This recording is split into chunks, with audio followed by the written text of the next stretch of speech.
the NAACP and Urban League, Reverend Al, and them a lot. Yeah, I'm a Isn't little it late to this, but just profound at this moment in time that Black men votes are coveted so much?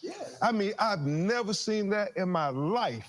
And I think that's something, when I saw that Obama piece, I thought about how everybody is trying to get our vote. But power concedes nothing without a demand. And I honestly believe this is one of the first time nationally, collectively, we decided we want to hear you, but there are things we have to have for that. Exactly. It's transactional, which politics is supposed to be, right? What was your reaction when you heard President Obama say that? Well, there are some men who don't want to vote for a woman. The founders of Project 2025 really don't want a woman as president. And their women don't want a woman as president. That is not being held to the same standard. If, in fact, you are one of those individuals who believe that a woman should not be president, speak on it. So, like, if you're masking your sexism with, she locked up a whole bunch of Black men. Well, that's already been debunked. So what is it? Or she's not Black. So what is it? What is it that's really, just speak on it. Now, Ben, we can't have a convo about sexism or any other kind of ism without talking about the way some Black men see the LGBTQ plus community. They see it as getting more attention than some of the concerns of Black men. And that is something you hear constantly. So, Ben, what do you think? I mean, it's not like I'm, speaking out of school.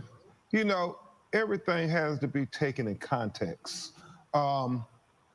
When you think about civil rights, we must remember that if they can discriminate against them, then it makes it easier to discriminate against us. We got Black queer folks in our community, in our families. And so whenever I live in Tennessee, we have passed more laws against LGBTQIA plus folks than anybody else in the union. And I continue to remind folks, if you open the door of oppression a little bit for somebody you think is different or other or an enemy of yours, the person you opening it with will open it a little. Now check this out. They have gave so much money to the LGBT community. I'm about to drop a video. Y'all check out for that one. The one with Myron Golden. They gave so much money to the LGBT community, and they ain't give nothing to us. This is crazy. A little bit wider to push you in. And when we think about our community and Black folk, we all in this together. Right. What's interesting, we have to understand that our concerns, where we gather at this place is different. At one point, it's illegal for slaves to learn. Now they want to make it legal to learn about slaves. First, Black people couldn't go to the bathroom, then gay people couldn't go to the bathroom, now transgender people. What are white people keeping in the bathroom is what I want to know. I got to see what's happening. That's the divide. Whatever we do to live in the bathroom, it must be a good credit score in there or something. But coming up, we're going to dig into VP Harris's opportunity agenda for Black men. More Black Men Summit coming right up. Y'all stay tuned. I don't know, man. It sounds whack to me, man. I'm gonna keep it 100. This idea that we were doing better under President Trump, I again didn't It experience sounds like that. a Democrat. The stimulus checks, they're locking people up for selling weed. These are the street topics that's happening. That's all I keep hearing. Actually, it's Black men who helped craft this opportunity economy because the vice president didn't want to talk about Black men or talk down to Black men. She wanted to listen to us. A woman who listens? What? Stay with us. The BET Black Men Summit will continue in a moment. Man. They trying to hide it to make it's really a Democratic. Everybody on there, as far as what I'm hearing, is like Democrat point, which is cool. But we need to have an open. If we're gonna have a discussion, an open discussion, y'all need to get some real solid brothers who up there that's gonna speak some real, not just gonna softball questions for Democrats. We need to really be answering some questions because all of this Kamala Harris support y'all giving this lady, I don't get it. I don't get it. I'm gonna look at some more. Trev, what you think about, man, what they saying, man?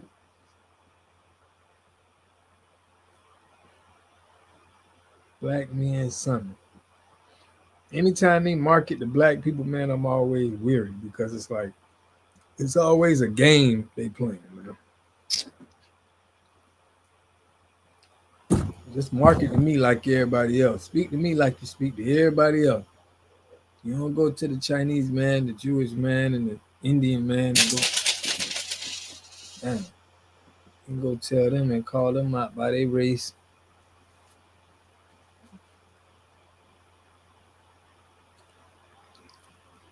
Soon when I seen it was hosted by D.L. Hughley, I already knew it was gonna be some.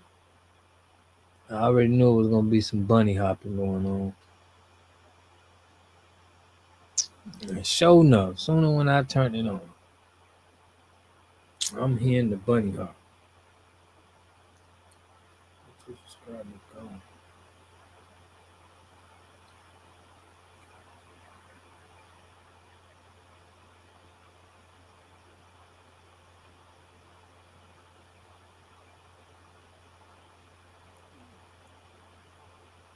What they doing no commercial breaks for, man?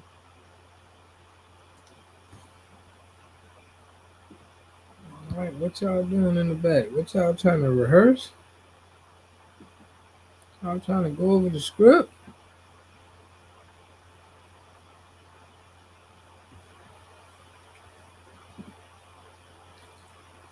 All right, I'm gonna go on something else, man.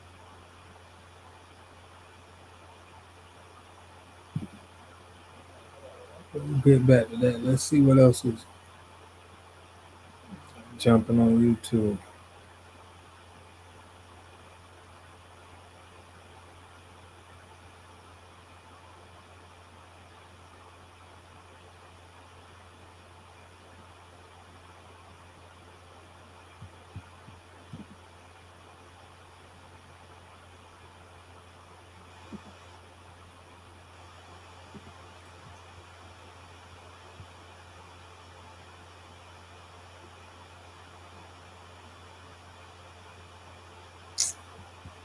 They tripping, man. I don't know what's up with D.L. Hughley, man. Y'all ain't doing nothing but sitting at the table. Y'all got a huge commercial break like this. It was like, man, we got to get these guys on the line.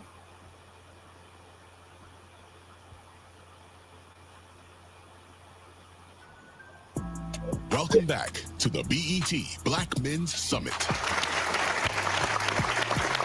Welcome back to our Black Men's Summit. We have the chair of the Congressional Black Caucus, Nevada Congressman Steve Horsford. He's here. Entrepreneur and CEO of The Gathering Spot, Ryan Wilson, has joined us. And of course, legendary producer JD, Jermaine Dupree, is here.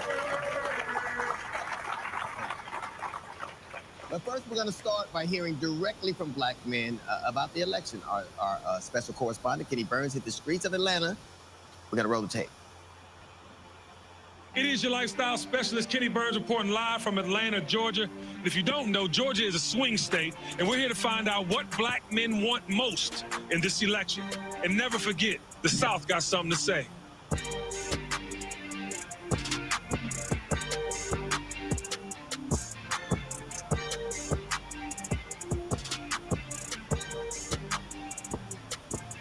What matters most in the 2024 presidential election to you? I mean, I think everybody got money on their mind. The focus around mental health. What about the border that she let run loose? The immigration stuff, the negative stuff about immigration and just whose fault it is. The economy, of course, you know. I feel as though a lot of black men tend to think that Donald Trump is better for the economy. What do you say to that?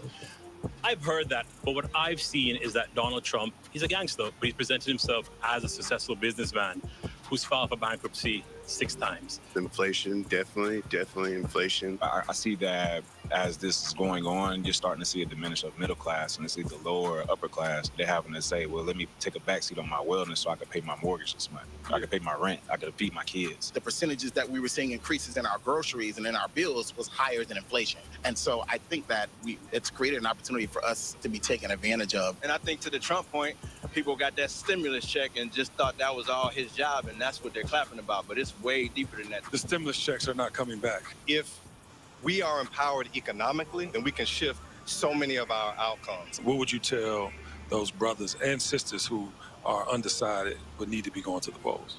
What other choice do you have right Talk to me nice. Talk to me nice.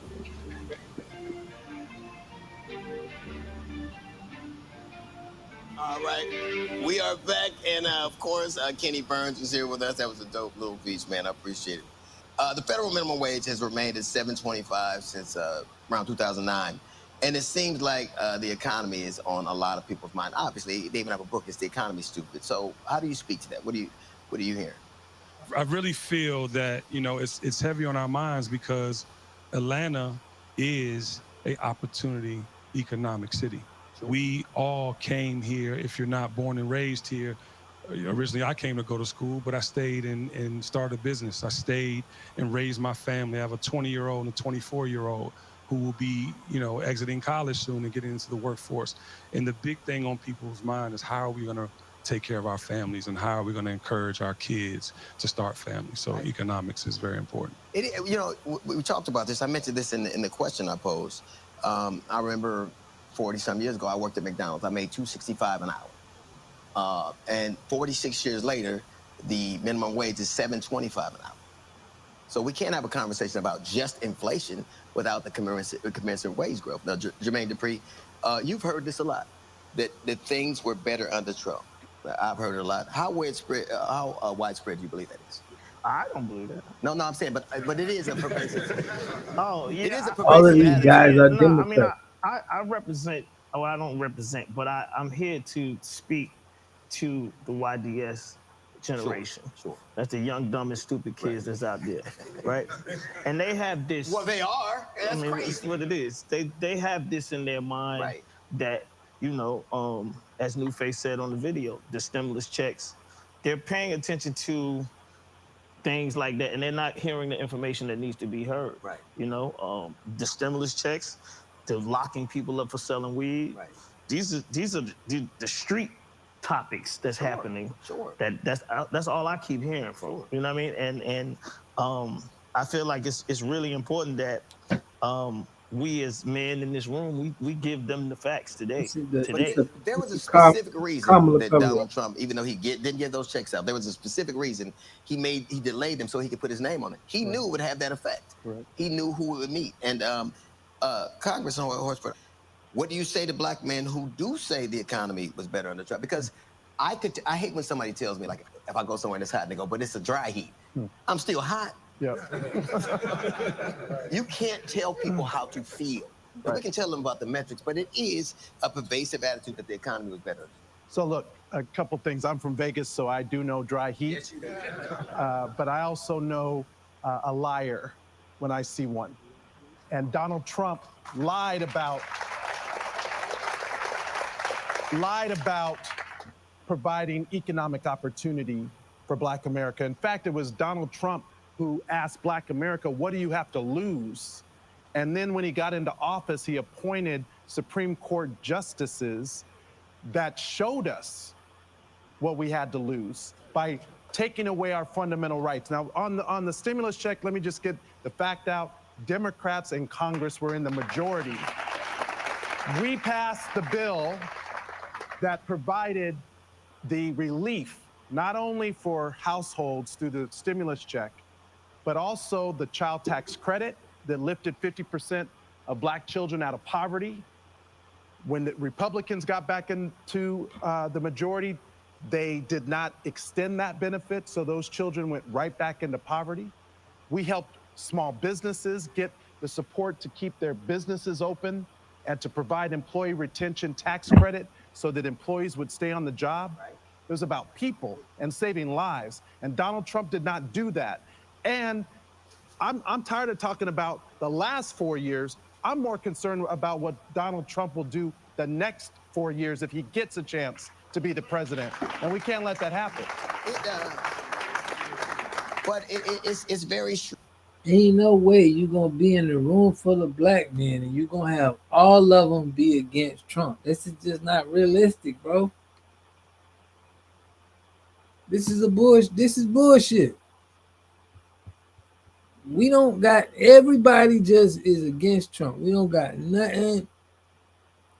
Y'all couldn't find one person so we can get a, you mean to tell me every black man y'all got on there is really feels like that?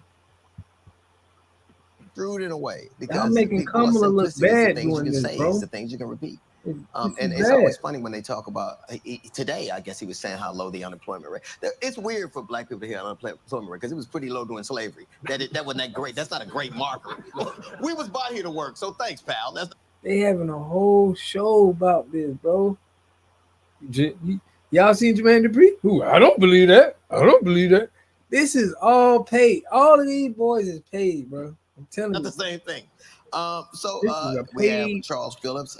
Charles Phillips is a business leader also. He works closely with VP on the economic proposals. Why should black men not hold the Biden-Harris administration responsible for inflation? Why should that not be a real thing? You look like Obama. You know that, right? You do. Yeah, I do.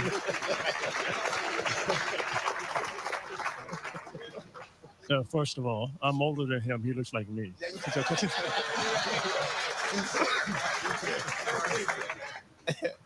Why shouldn't they be held responsible for inflation? It's a fair question, and I think you have to put the Trump economy in context. That was the Obama economy he inherited. So I served on the Obama Economic Recovery Board during the financial crisis. He had to fix something, economy that was tanking. He fixed it, handed it off to Trump. It was growing 2.4%, generating about 210,000 jobs a month. Trump had to do nothing but not screw it up and leave it alone. Right. That first 3 years, that kind of worked, and then COVID hit. COVID wasn't Trump's fault, it wasn't Biden's fault, but that was the beginning of inflation. What happened was we got all the stimulus checks, we all spent all that, but that meant that caused inflation because we're all buying in the grocery stores, couldn't go to restaurants, so we're buying the same goods. People stopped working because for the first time they could take off for a while. That raises labor costs to get people off the bench to work. I can't keep doing this, y'all. I gotta cut this off early. You got to pay them more money. And then other things happen. The Ukraine war, that makes oil prices go up. Biggest producer of grain in the world, Ukraine, grain prices go up. All this stuff is happening at once. But that last year, all that started under Trump. So what did he do? Did the stimulus checks, which made sense because you have to save people. People had to eat. But then it accelerated under Biden because it takes 3 or 4 years to work through the economy. Everybody in the Democratic field speaking, bro. That's behind us. What's happened now is inflation has come down. It was at 9% when he started. It's at 2.5% now.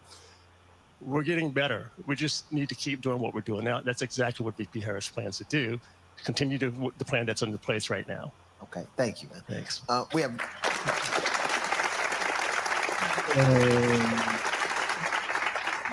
have Brian Wilson now. You're an entrepreneur also, and there is we've talked about this a lot. There is the belief that the economy was better under Trump, and it plays itself out. On my radio show, I hear it so much. I started to believe it, and I know better. I'm like, wait a minute, you can lie to me, and I'm feeling like you were telling the truth. Why is that so pervasive? And they truly believe it. It's not something that they're kind of just repeating by rote. I mean, I think it's important to note that prices were lower during the Trump presidency, but an important point has already come out in this conversation. President Trump inherited the Obama economy, right? Like that is just something that we have to put on the table that happened. He inherited what the previous administration had done to make sure that the economy was in a good position when he started.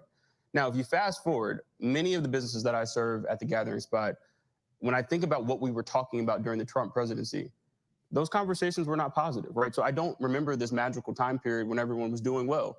We were still talking about access to capital being tough to find. We were still talking about trying to figure out ways to grow and scale our businesses. None of those fundamentals changed throughout the Trump presidency. And to the idea of having a plan, I never saw President Trump produce a plan while we were going through that time period. when COVID hit and we were in the middle of just very, very tough circumstances, what I watched happen were businesses in the community close. So this idea that we were doing better under President Trump, I, again, didn't experience that. And many of the folks that I serve every single day certainly will tell you that that was a very difficult time period. The interesting thing about leadership is we can't, to your point, we can't tell what's going to happen. But every president is challenged in some way. Correct. And is the measure of that presidency how successful they deal with that challenge. And the one thing that's unassailable is there was a complete, total failure of leadership in that position. And I think that when people don't realize that, all right, hang tight. Coming up, we're going to dig into VP Harris's opportunity agenda for Black men. Y'all stay tuned.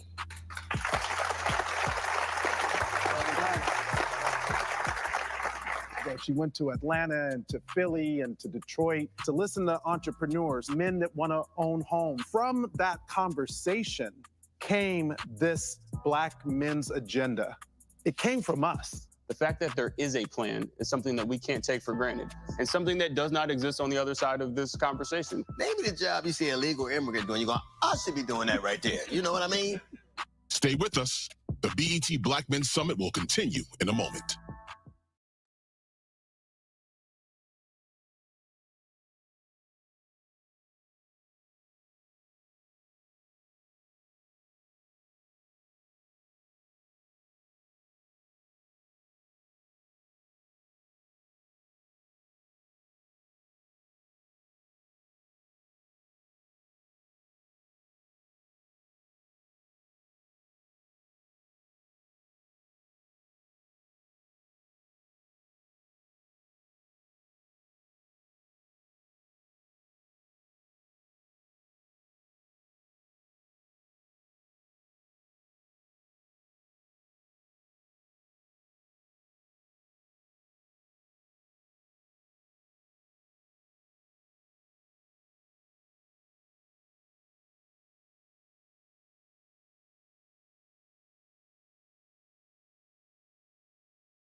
Welcome back to our Black Men Summit. I am D.L. Hughley. Still with me are Jermaine Dupri, entrepreneur Ryan Wilson, and Nevada Congressman and Chair of the Congressional Black Caucus, Steve Horsford. Now, Steve, you helped craft VP's Economic Opportunity Agenda for Black Men. What is in it? Well, first, actually, it's Black men who helped craft this opportunity economy because the vice president didn't want to talk about Black men or talk down to Black men. She wanted to listen to us. She actually kicked... A woman who listens? What? So she kicked off... Where is she at? No, I'm kidding. So she kicked off these opportunity tours, these economic opportunity tours, some time ago. She went to Atlanta and to Philly and to Detroit to listen to us, to listen to entrepreneurs, to listen to men that want to own homes, to talk about the wage issue in communities. And from that conversation came this Black men's agenda. It came from us. And that is what we need in a leader, not just for president, but all elected officials, to not take us for granted. So in the agenda, she's talking about addressing work, wages, and wealth, to be able to own more than we owe, to move from a consumer-driven economy to an ownership-driven economy, one where we actually have a stake in this. Equity in it. Through home ownership, by providing $25,000 worth of down payment assistance. She wants to help more entrepreneurs actually start their business by providing $20,000 of forgivable loans, loans that do not have to be paid back. We did that for small businesses during the pandemic. She wants to do it to help entrepreneurs start their business. And then when they start it, she wants to provide $50,000 of deductions in the first year of the business, because that's where you need the help the most. So centering these issues is what she heard. She also heard the need to address healthcare by establishing a national health equity initiative to tackle sickle cell, prostate cancer, and diabetes, the three leading cause of death for Black men, disproportionately. And yes, we can invest in solutions to provide better education and prevention and treatment to save Black lives. You know what I found interesting about what you just said, in addition to those things, but they were things that were tailor-made for us. They're things for us, by us, to use an acronym. What part of her plan, Jermaine, do you think will appeal to young people? How do we reach young Black men with the plan and aspects of this plan? I just think we got to get out in front of them and give them more information. Like when he was just saying, I just raised my hand and tried to get a question in. Why is it being said that we are not voting for this election? I don't know. But I think it's because they want a scapegoat. They want to have somebody to blame the election results on, and they're not going to do that by blaming Black men. We're not going to be somebody's scapegoat. You know, you're absolutely right. But I think in addition, it's really the same old story. There is an attempt to fragment. Like, there's a legitimate question as to whether the vice president's support among Black men is eroding. But an equally legitimate question is, why is Dick Cheney and Jeff Flake and Geraldo Rivera not voting for Trump? So you can see there is a deliberate attempt to disengage, because the one thing that was unassailable about Vice President Harris is her enthusiasm. And how do you dampen enthusiasm? You fragment it. Yeah. We were talking, of course, obviously aspects of this plan. You're an entrepreneur. What part of that plan speaks to you individually, like as an entrepreneur? The tax exemption for small businesses is huge. Moving from $5,000 to $50,000 would have been a game changer for me. I think it's going to be a game changer for a lot of entrepreneurs out there. I think we have to take a step back, though. The fact that there is a plan is something that we can't take for granted, and something that does not exist on the other side of this conversation, right? So we've got to acknowledge, while there are a ton of details, right? This is for the brothers out there that say, well, where are the details? There is a ton of work to do. We actually have to go through the legislative process. We've got to go through Congress, right? But the fact that there is a plan on the table is something that we should be excited about, right? So the thing that I'm most excited about the plan is that there is one, right? And we need to make sure that everyone in the community knows that that plan has been produced and that we're going to actually make those things happen. Jermaine, you hear this a lot. I know I do. when it comes to the economy, the subject of immigration invariably comes up. A lot of black men, and I shouldn't say a lot because we're not a monolith. We got Barack Obama and Flavor Flav, so I don't know how somebody gets it. But there is the belief that immigrants are taking our jobs. You've heard that, right?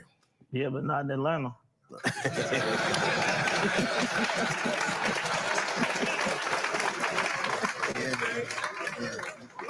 I know they can't be that so don't happen there. here. I mean, this don't happen here. You know what's interesting? You do hear that, and whenever I hear people say that, because I know in Michigan and Wisconsin and a lot of Rust Belt states, that is something that is bantered around about.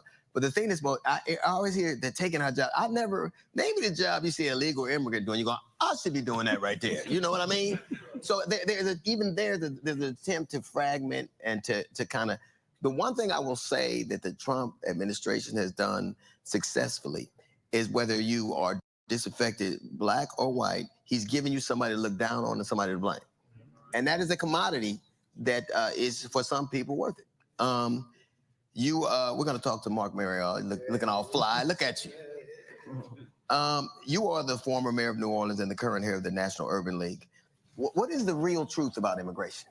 The truth is that for all the rhetoric, there has not been an immigration bill. And when there was an immigration bill to try to fix the immigration system, guess what happened? Donald Trump didn't wink and nod. He pulled out his bullhorn and told his friends in Congress, do not pass it. He functioned as an obstructionist, once again, playing games with all of us. So the issue is, do you run on a problem or do you run on solutions? Okay. And immigration is a challenge in America that needs a solution. Sure. But we have to remember as black people that a substantial part of immigrants in America are black people. Yes. Haitians, yes. Nigerians, Jamaicans, and a substantial part of the Latino community are Afro-Latino. Mm-hmm. We have to understand this and not allow this old strategy. It's an old game. Sure. Divide and conquer and confuse and then laugh. Yeah. Mm-hmm. It's first we wanted your woman, then we wanted your job, now we're eating your pets. Like it's the right. Like black people, we don't even walk dogs. How the hell are we gonna eat them? That's crazy. Coming up, black men and the issue of reproductive rights. You'll stay with us.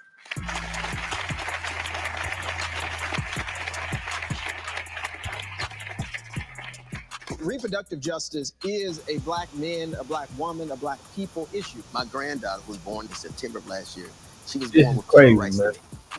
We can't be a nation that yells freedom when 50% of our population doesn't even have freedom to have autonomy of their own person. Yeah. This is why it's so important what we're all saying. We must protect our black women at all costs. Yeah. And the biggest way we could do that in this election is to vote. Stay with us. The BET Black Men Summit will continue in a moment. This is the Boulay, man. This is the Boulay brother. All the people that y'all see that go to the black colleges that, you know, being the fraternities, these are them guys.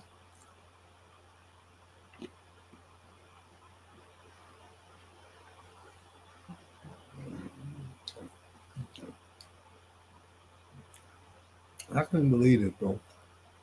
We ain't getting a good debate or nothing. This is the Democratic Party.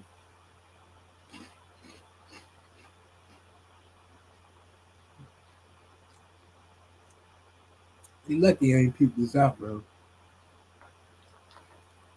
I had people out during the show. I'm like, Black Man Summit. Well, he sent it to me like, yeah, Black Man Summit. I'm like, all right. How y'all gonna have a Black Man Summit without all the black man views?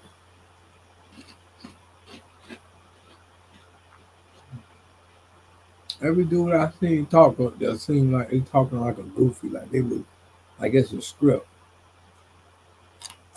You go to the barbershop right now and talk about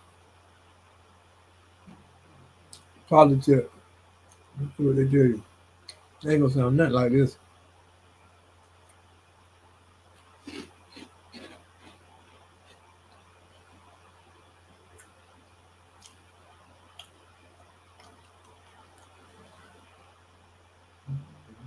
They disagreeing with each other, bro. That's all they doing. Like, yo, how all y'all in the room? When have you ever been able to get at least 5 to 10 different people and have them everybody think the same? That's just this was trash.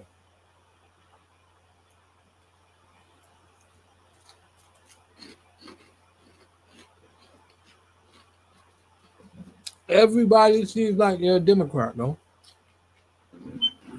Secret society members, man. These are the wives to the to the AKAs. You can't get 2 niggas to agree on the pizza together. Oh, this is crazy, man. I couldn't believe this. And this is what they put on national TV. I mean, I'm at the barbershop. I didn't talk to people about this. There's no way you getting this much people that like Kamala Harris, bro. Black men? No. Matter of fact, I only know one. Out of all the black men I talk to, I only know one person that's a diehard Democrat and voting for. You're watching the BET Black Men Summit. Here again, D.L. Hughley. Now I need to hit on another issue that some see only as a woman's issue: reproductive rights. Is this an issue for black men that we should be focusing on? Our Kenny Burns and Vic Mensa hit the streets to find out. You were telling me about your concerns with the next generation, and I'm wondering, does reproductive rights factor into this election for you and your decision making? Oh, definitely. I'm definitely pro-choice. I think a woman should control what happens with her body 100%. I think the reproductive rights aspect makes the choice for who to elect very clear. Someone coming in and say, hey, this is what you need to do with your body. Like, we have never experienced that. I don't want them to experience that. And we need to stay out of that. I think we also need our government to stay out of those things as well. Oh, man. I don't believe in abortion. Just being honest with you, I believe we abuse the right. Is that a big part of your decision-making this election? For me personally, it's not high up there, right? I'm not going to say that it's not of importance. There's no disrespect to women at all, right? I come from one. Oh, definitely reflects my vote. I'm a father of 4 daughters. You know, my choice, my body and stuff like that. And it is. I'm not going to say anything, you know, too deep into that. With all these black women behind the camera. You know what I'm saying? But I don't get jumped, you know what I'm saying? When we empower and give women the right to choose in every aspect of their life, we as a society advance. Y'all getting out of hand. We're back, man, with Kenny Burns and Vic Mensa. Kenny, man, what do black men see reproductive rights as an important issue? I think here we all believe that black women will say the plan is correct. We also believe that, you know, at the end of the day, you know, we come from a black woman, they should have rights to their bodies. We should not be in control of any woman's bodies. And as far as men are concerned, you know, a lot of young men aren't ready to be fathers. And with this happening, you know, it would put them into a place that they're not ready for. Vic, what do you think? What do you think about that? Many men I spoke to felt that women's reproductive rights were important to them, but not their top priority. However, the fact remains that maternal mortality rates amongst black women are exponentially higher in states with Republican-led abortion bans. As black men, our primary responsibility in this humanity is to protect black women. That's why we do, man. And I think protecting black women begins and ends with listening to them about what makes them feel safe. And they overwhelmingly support the right to choose what happens with their body. A majority of over 75 to 80%. So I think ain't no way you're gonna get this much simp in the room together. To us and to me. Yeah, you know, thank you. Listen, ain't no way you gonna get this many simp ass niggas in the room together, bro. I don't care what you do. There's no way you get a group of this. I'm in the barbershop. We may get one person cutting their hair on some crazy stuff. To get 40 men and them speaking like this. All of these guys word radical, like it's radical for people to want to have control of their body. But you know, that's the radical thing. But it's not radical for a teenager to bear the child of a rapist. You got your R's messed up. That's just crazy to me. So, like, you know what I'm saying? So, speak to that. Yeah, you know, again, this is an issue because 45 was president. He put. Now, we don't want to get on the crump. Every time we see you, every time it's a black situation, you the black lawyer they going to. I'm starting to connect all the dots, man. This is all Boulay, man. I'm telling y'all, that's the Boulay. Three Supreme Court justices on the Supreme Court who raised their hand and said, we would not touch Roe v. Wade. And then what's the first thing they did? They repealed Roe v. Wade, and it has had a heartbreaking impact on the black community, especially. Why don't y'all speak on how segregation, the impact that had on the black community? Why ain't nobody talking about that? Especially because when you think about the maternal mortality rates of black women during pregnancy and labor and delivery issues in this state of Georgia, it is 2 to 1, right, Cliff? 2 to 1. And so I'm starting to not even believe these. I don't even believe these abortion numbers no more, because I just think y'all harping on this too much, bro. It can't be real. It can't be a real point that we trying to fight for. It got to be just to try to get a lot of women on board. It hit close to home for me because Attorney Mike Harper and I represent the family of Amber Thurman. Oh, wow. This is a sister who, DL, is the first documented case that we are aware of where the extreme abortion bans actually resulted in a woman in a hospital bed with doctors who could have prevented her death. But because of concerns that they would go to prison, we believe they let her suffer for 20 hours while she was vomiting and passing out and turning colors. And nobody told her family, her mother was there. Nobody told them that we're not going to treat her because we're afraid we might go to jail. And so it affects all of us, especially black men who have daughters. In fact, DL, we have Amber Thurman's father, Andre Thurman, here with us. And he can say how it affects black men more than anybody. I bet you all them Democrats.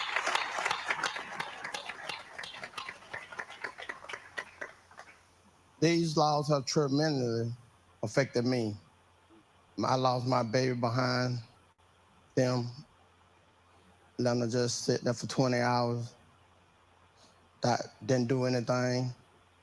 Well, I can't thank Kamala for keeping her name alive. Yes. And doing everything that they doing for us. Thanks.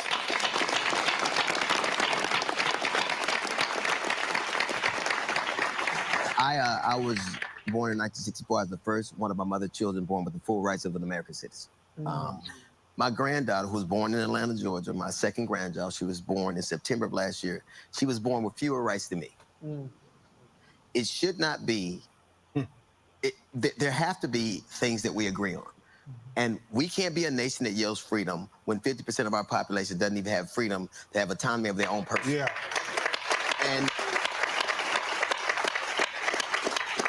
And as black men, it is we know what it's like to not own your body. Yeah. Why would we want to do that to somebody else? What I understand. What do you think, about what Donald Trump is doing? If Vice President Kamala Harris wasn't saying Amber Nicole Thurman's name, it would be swept under the rug. And so the choice is clear when you're talking about a woman's rights to choose. Who do you think is going to look out for our wives, our daughters, our sisters, our nieces? Oh, the reproductive justice is a black man, a black woman, a black people issue because of the history that you mentioned. For hundreds of years, we were considered chattel in this country, property of other people, right? Black women were having the children of their rapists, who were the enslavers. Right. But you know what is also part of America's story? In the 1900s, the sterilization of black women. Yeah. The sterilization of poor women. Millions of women were denied the right to ever have children because they were poor or because they were considered feeble-minded. And that was state law and federal. It was eugenics, but it was policy. And we are living in a time where people's rights are being taken, that autonomy is being taken again in policy, again in law. And so we have to realize the intersectionality that black women are living with. They're dealing with the pain of being black, right? And also the promise that comes with that, but they're dealing with the pain of being a woman. And also the promise of that, where we, as black men, we do benefit from patriarchy. Yeah. We men. Yes. We benefit from sex. We benefit. You And can it's all stop right talking to right tell now. it. That's enough. It's all right to tell it. Stop it. It's all right to tell it. But then This ain't the Oprah Summit. Stop it. before I get to the, listen, before I get to the mountaintop, before I get to the mountaintop, because I'll do it here. Look, what comes with it is our power, and using our power to uplift the voices of those who have been made powerless. Absolutely. Michael,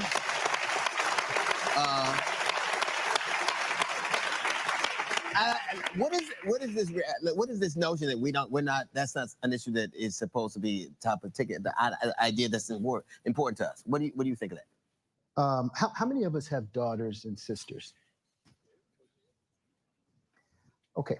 You see all the bald dudes in here? They got daughters. Wait, I mean, yeah, exactly.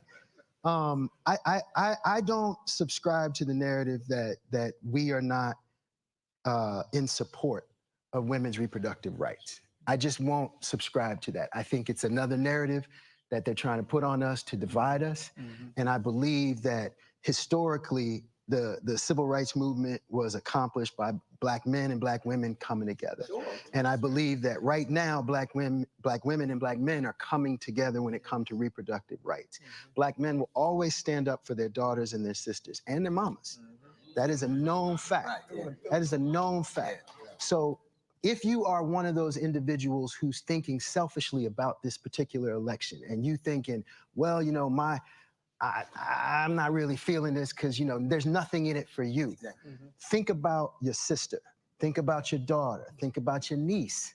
Sometimes it is about us, but oftentimes it's about our community. Right. And all of the women in our community deserve better. Yeah. You think reproductive rights is not your issue? You need to think again. Stay with us. Final thoughts on what's at stake in this election for black men when we come back. The time is now. Like, this is it. This is our moment. When you go into your voting booth, you can either promote or fire any elected official that you want. I think we have this expectation that we have to be in love with the candidate. Mm-hmm. And the reality is we are facing an election for democracy versus a dictatorship. More of the BET Black Men Summit in a moment. Yeah, this is too many Democrats in one spot, man. Too many Democrats, in my opinion. But they just speaking on the same Kamala Harris talking point. So I don't think this isn't a good look. This isn't a good look. They had to say Trump too many times. I know they was going over what Kamala Harris is trying to give to the black men specifically. We just ain't buying it. And from the people that I'm speaking to, it's a lot of them that's not buying it. This is why they got to have this sit down and this talk, because they know they didn't win the black vote this year. This is probably the worst the Democratic Party has ever did with black people.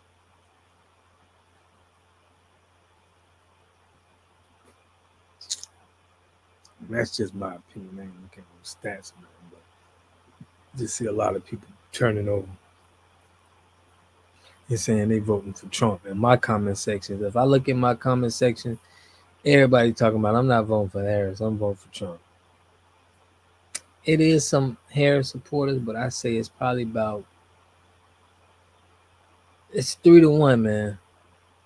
It's 3-1. They be getting in my comment sections, going hard. But this was a disappointment for D.L. Hughley, the Democratic Party. It don't look real. It just don't seem real that you got some real people on here speaking real sense. You don't have like, guys that are head of the household. Seems like you got a bunch of guys that just go along, get along game. So I'm disappointed with our race. The next show, I will have a MAGA hat on, fam. I'm sick of it. This is crazy, man. It just don't seem real to me. At least one thing about when you got to hear people from Trump and when you hear them talk, and when you hear people from the Democratic talk, it's like they're making more sense, bro. Let's just be honest. Like, let's stop playing games and be real. It makes more sense. This stuff that y'all saying, I'm like, out of everything they pushing, why are they pushing so hard on this abortion rights? And I think it's just to gather the women vote. I just think that's really what it is, man. It's to make women feel some type of way, or anybody, about kids. But I don't see them winning this, man. I don't know if it's just me. People that I'm hearing talk about this, they are not.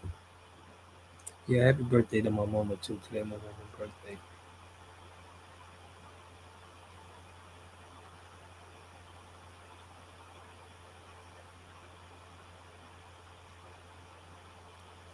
Do a show with some men from the trenches. For real, man.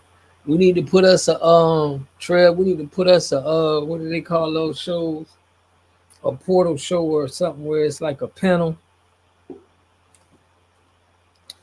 We all and see the difference. I go to the barbershop Thursday. I'm thinking about just recording and being like, man, listen, let's hear what people saying in the barbershop. Because when they go to their barbershop, they gonna get all the Democrats to pull up.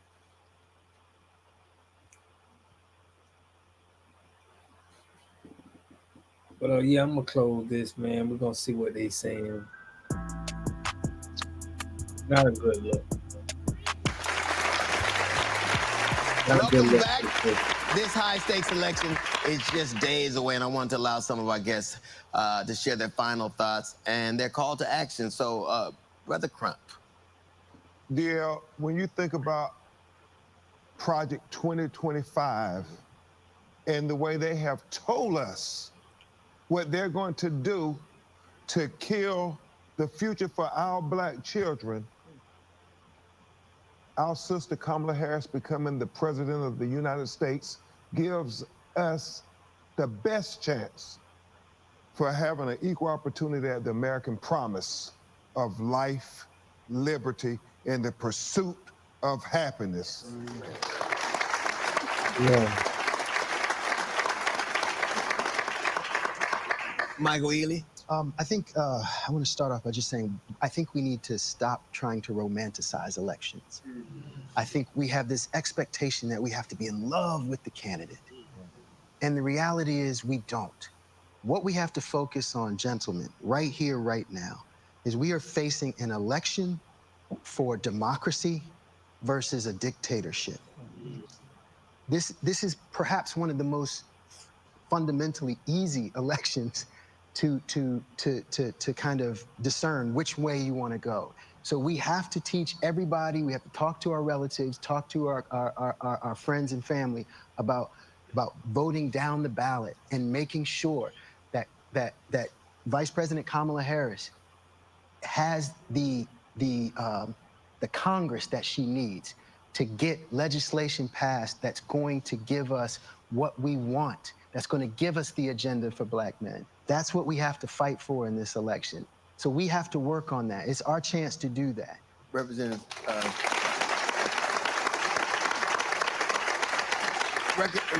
Pearson. Yeah, I mean, look, the time is now. Like, this is it. This is all these guys look like they was at the Diddy party. They look like they was one of them guys who made sure they had the status right at the Diddy party. Let me stop, man. Our moment, and generations upon generations of Black folk have risen to meet their moment. And this, for Black men, is ours. Whether it was W.B. Du Bois and Booker T. Washington rising to meet their moment, whether it was Frederick Douglass rising to meet his moment, whether it was Malcolm X and Dr. Martin Luther King Jr. rising to meet their moment, this is ours. And it is our opportunity to make sure that the future that we want to live in is more possible. And that is why we have to elect Vice President Kamala Harris to the presidency of the United States of America. That's why we have to do this. So Malcolm X don't condone that. None of that. That Democratic, either side. This is it. This is our time. This is our moment. Let's win this thing. Yeah, for sure. I'm gonna be your campaign advisor. That's what I got. Come on, I need you. Come on now. I want to make sure we include some of the voices in our audience. Khalil Thompson, what are some of your final thoughts? So I have an amazing 7-year-old CEO who is my pride and joy. I wonder on Wednesday, November 6th, when she wakes up, I want her to know that this world is still fair, that she still has the opportunity to realize every dream that she has, and it hasn't been diminished. So I ask every brother here, every brother that you know, you have the opportunity when you go into your voting booth, when you vote early, when you do vote by mail or absentee, you are the CEO in this moment. You can either promote or fire any elected official that you want. I believe, as my pastor said, can't tell you who to vote for, I'm telling you who I'm voting for. I'm gonna vote for Vice President Kamala Harris and Tim Walz. But I just need you to go and vote. Participate in this election, be that CEO in that moment, and do your job.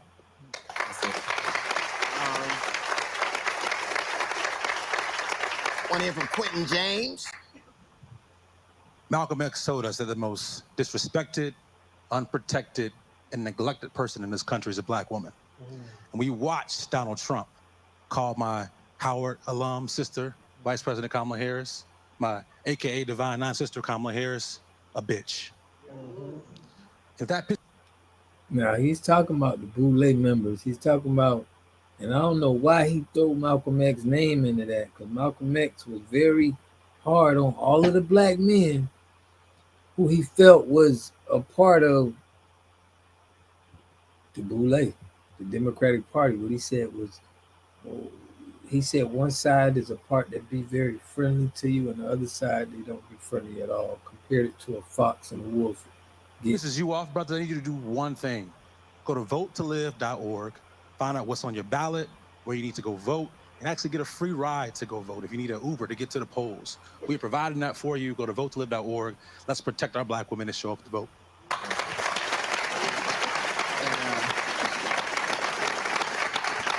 And of course, I really want to hear from this gentleman, Keith Boykin. What are your final thoughts on this? Well, first of all, thank you, BET, and thank you, DL, for providing this opportunity for the conversation. And elections are choices. We have a choice right now. I think this is the clearest choice we've ever seen in a presidential election. On the one hand, we have a man named Donald Trump, who has 34 felony convictions, who has a history of racism from the Central Park Five to his Black casino workers to being sued for racial discrimination in the 1970s to his lies about Barack Obama's birth certificate to the fact that he was impeached twice and tried to start an insurrection to prevent the peaceful transfer of power. And on the other hand, we have a talented Black woman who started her career as a district attorney, became a state attorney general, became a United States senator, and then became the vice president of the United States, is the most qualified person in this race, perhaps the most qualified person to run for president because she has experience at the state, local, and federal level. And she also has experience in the judicial branch from working as a prosecutor, and the executive branch from working as the vice president, and the legislative branch from working as a United States senator. Who else has that experience? This is a choice. I just hope. This is a choice. I just hope that we look at these two people and we choose wisely. Yes.